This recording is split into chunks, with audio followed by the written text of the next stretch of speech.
قل أعوذ برب الفلق আমি আশ্রয় প্রার্থনা করছি প্রভাতের রবের।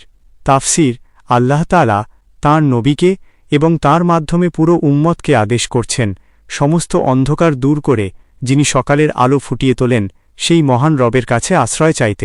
من شر ما خلق তিনি যা সৃষ্টি করেছেন তার অনিষ্ট থেকে। তাফসির, পৃথিবীর সমস্ত ক্ষতিকর সৃষ্টি যেমন মানুষ, জিন, হিংস্র পশু, বিষাক্ত কীট পতঙ্গ এবং অন্যান্য সবকিছুর ক্ষতি থেকে আল্লাহর কাছে নিরাপত্তা চাওয়া হয়েছে। ومن شر غاسق إذا وقب আর অন্ধকার রাতের অনিষ্ট থেকে যখন তা গভীর হয়। তাফসির, রাত যখন গভীর ও অন্ধকার হয় তখন চোর ডাকাত, জিন শয়তান এবং ক্ষতিকর জীবজন্তুর উপদ্রব বেড়ে যায়।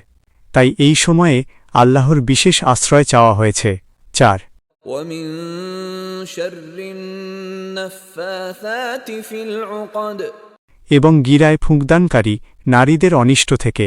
তাফসির, এর দ্বারা মূলত জাদুকরদের বোঝানো হয়েছে যারা সুতায় বা রশিতে গিঁট দিয়ে কুফরি কালাম পড়ে ফুঁ দেয়। ইসলামে জাদু করা সম্পূর্ণ হারাম। এই আয়াতে জাদুর অনিষ্ট থেকে বাঁচার দোয়া শেখানো হয়েছে। ومن شر حاسد إذا حسد অনুবাদ, এবং হিংসুকের অনিষ্ট থেকে যখন সে হিংসা করে।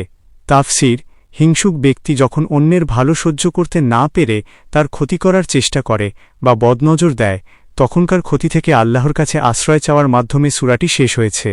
মূল শিক্ষা ও আমল, সূরা আল ফালাক এবং এর পরের সূরা আন-নাস একত্রে আশ্রয় চাওয়ার দুটি সূরা বলা হয়। রাসূলুল্লাহ প্রতি রাতে ঘুমানোর আগে, সকাল সন্ধ্যায় এবং অসুস্থ হলে এই সূরাগুলো পড়ে নিজের শরীরে ফুঁ দিতেন। এটি যে কোনো ধরনের জাদু, বদনজর ও অনিষ্ট থেকে বাঁচার সেরা হাতিয়ার।